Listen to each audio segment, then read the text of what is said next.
Galera, então agora a gente volta para o nosso segundo bloco como combinado, ok? Então, no final do primeiro bloco a gente estava falando sobre tipos de discurso. E aí nós falamos sobre o discurso direto. E a gente frisou que é um discurso direto exatamente porque não tem interferência do narrador, então a fala é direta do personagem. Aí nós temos algumas características primordiais. Nós temos o verbo de locução, que é aquele verbo que prepara para a fala, perguntou, disse, indagou, respondeu e por aí vai. Nós temos sinais característicos de pontuação, que são os dois pontos e o travessão, não obrigatoriamente tendo de aparecer os dois, pode ser um ou outro, normalmente é mais o travessão. E a fala ela é normalmente presentificada. Quando a gente coloca aqui, ontem choveu muito na região. Em que momento do texto a Atadolfa disse isso? No momento em que você leu.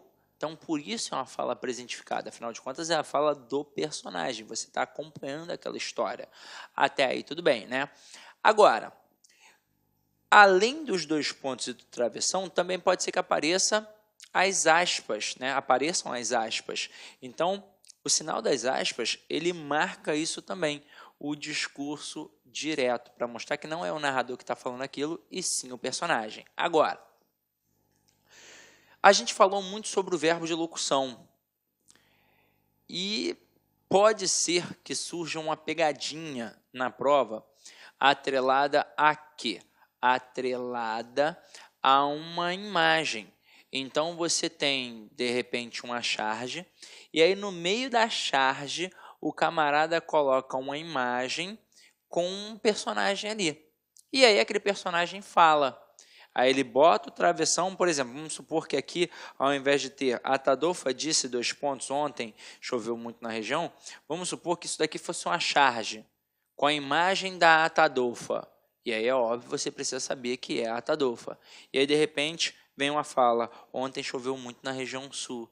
Aí você, opa, discurso direto? Aí você vai pensar, não está aparecendo verbo de locução, mas o conteúdo da charge te permite saber que aquela personagem, sei lá, tem uma faixazinha na cabeça dela, a Atadolfa, foi a personagem que disse ontem choveu muito na região sul. Então é óbvio que é um discurso que direto. Ah, mas não apareceu o verbo de locução. Caramba, não precisa. O contexto te permite saber que quem está falando isso é a personagem que está ali no desenho. Tranquilo? Ok? Então, busquei trabalhar todas as possibilidades. Agora a gente vai cair para dentro do discurso indireto. Agora, no discurso indireto, funciona como se fosse uma fofoquinha, meu companheiro, minha companheira. Então, o narrador ele já sabe o que foi dito e ele vai tentar nos transmitir. Então, aqui vai ter interferência do narrador. Então, o narrador reconta a fala da personagem com suas próprias palavras. É a fofoquinha. Então, agora não é mais o personagem que está falando. Quem está falando aqui agora é o narrador. Então, vamos botar aqui no discurso indireto. Quem fala é o narrador. Exemplo aqui, ó. A Atadolfa disse que no dia anterior chovera muito na região sul. E a gente vai perceber o que ainda tem. É óbvio que aqui a gente já sabe que quem está falando é o narrador, mas a gente ainda vai manter o verbo de elocução. Então, ainda vai ter o verbo de elocução, que é aquele verbo que prepara para a fala. Perguntou, disse, indagou, respondeu e por aí vai.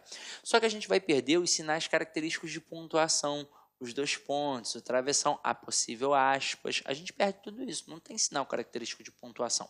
E aí a gente perde para que apareça um que a gente chama gramaticalmente de conjunção integrante. Que você aprendeu comigo provavelmente nas aulas de gramática. É aquele que a gente consegue pegar ele e toda a oração ao qual ele faz parte e substituir pela palavra isso. É ou não é possível dizer Atadolfa disse isso. Então a gente mata que é um que conjunção integrante. Pronto. Pode ser que a banca trabalhe em cima disso? Óbvio. Pode ser que a banca brinque com tipos de discurso e com classes gramaticais na mesma pegada, no mesmo texto. Então você tem que saber tudo, tranquilo? Então vamos lá. Só para frisar. Continuo tendo o verbo de locução, só que agora a fala é do narrador. perco os sinais característicos de pontuação para aparecer uma conjunção integrante. E a fala, ela muda. Ela não é mais uma fala presentificada, ela passa a ser uma fala pretérita, uma fala passada. Ó. A Tadolfa disse que no dia anterior chovera muito na região sul. Ela já disse isso, pronto, acabou. Está entendendo? Então não é na hora, ali ó, que você está lendo. Agora, deixa eu trabalhar isso aqui com vocês, ó, para vocês entenderem legal, e aí a gente vai abordar de forma mais profunda. Alterações gramaticais na mudança de discurso, noções de tempo e pessoa.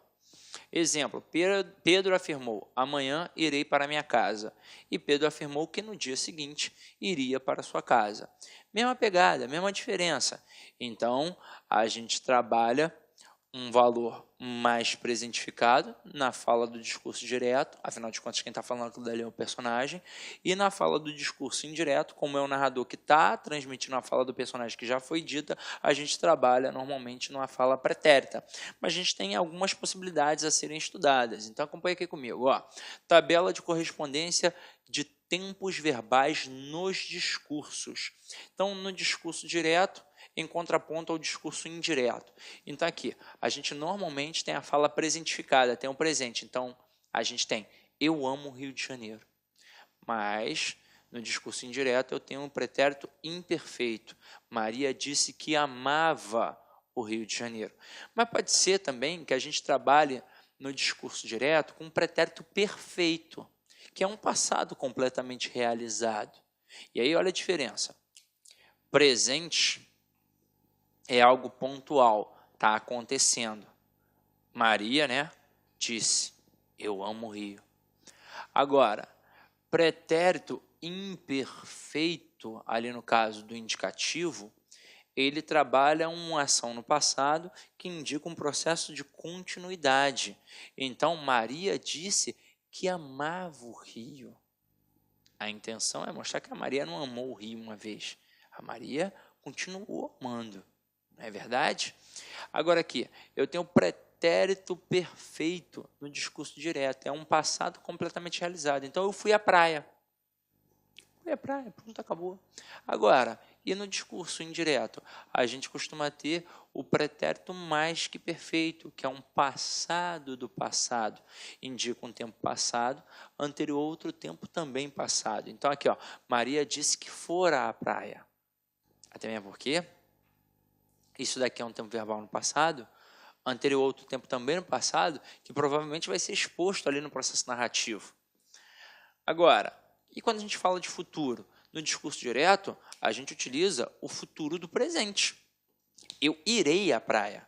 Para quê? Para denotar a certeza. É isso, eu irei, é certo. Agora, no discurso indireto, é trabalhado o futuro do pretérito. Maria disse que iria à praia. E aí olha a concepção da incerteza. Por isso o futuro do pretérito.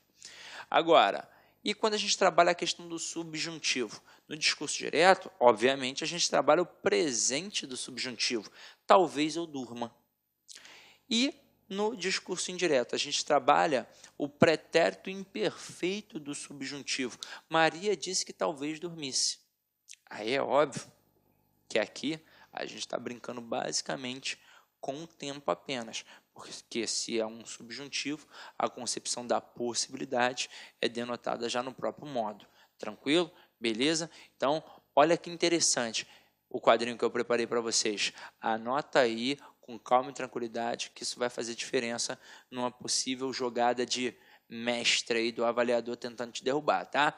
Agora, já que a gente já falou do discurso direto e do indireto, vamos falar do indireto livre. E aqui, ó, nós temos diversas peculiaridades para poder estudar, tá? Não é tão simples assim não, ó. Eu vou mostrar para vocês a tradição literária, mas eu vou aprofundar para você entender melhor. Então vamos lá. Segundo a tradição literária, o discurso indireto livre ele é a mistura entre a fala de narrador e personagem, geralmente associada a fluxos de consciência. Só que é o seguinte, quando Quando a gente estuda isso a fundo, a gente percebe que esse discurso indireto livre até pode receber um outro tipo de nomenclatura, mas é uma mera concepção de nomenclatura. A gente pode chamar de monólogo narrado, porque, na verdade, não é uma tentativa de transmitir a fala do personagem.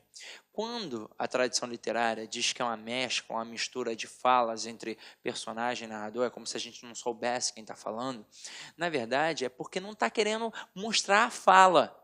A intenção, a forma como a literatura encontrou de mostrar o pensamento do personagem foi o discurso indireto livre. Pode ver que está associado a fluxo de consciência, a fluxo de pensamento.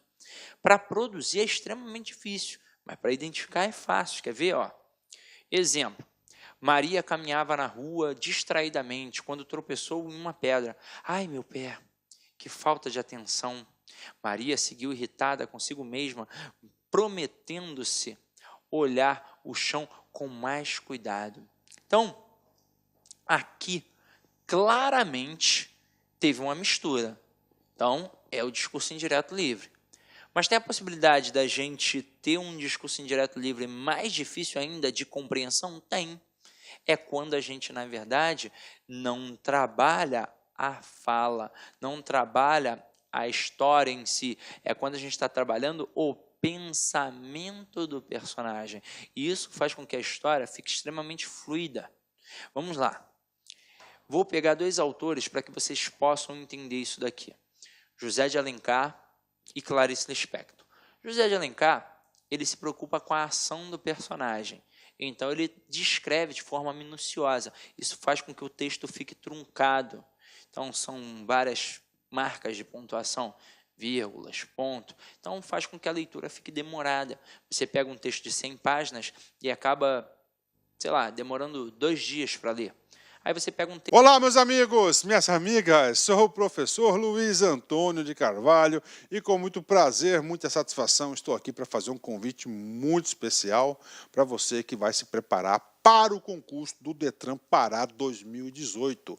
Meus amigos, minhas amigas, este concurso já foi autorizado, este concurso já tem a banca examinadora contratada. Mais cedo e mais tarde o edital vai ser publicado. Gente, lá no Pará eu conheço, lá no Pará todos os concursos são muito concorridos, são muito disputados. Então, aqueles alunos que estudam com antecedência, com planejamento e com foco, são os alunos aí que terão aí as maiores chances de ser aprovado. E nós, claro, aqui da Lá Concurso, estamos fazendo um curso pré-edital super diferenciado. Essa já é a nossa 2ª turma do concurso do Detran Pará 2018.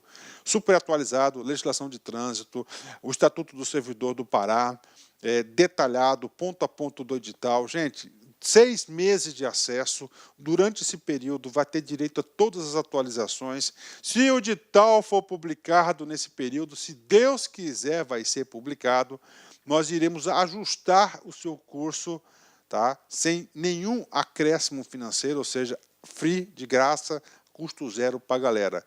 Ok? Então, peço que vocês aí acessem nosso site, lá concurso.com.br. Essa turma 2, ela está em promoção, ela é 10 parcelas de R$ 25,00 apenas, 6 meses de acesso, pode assistir quantas vezes quiser e na hora que desejar. Tudo bem, meus amigos? Um forte abraço, fique com Deus. Espero vocês. Tchau, tchau. Clique like.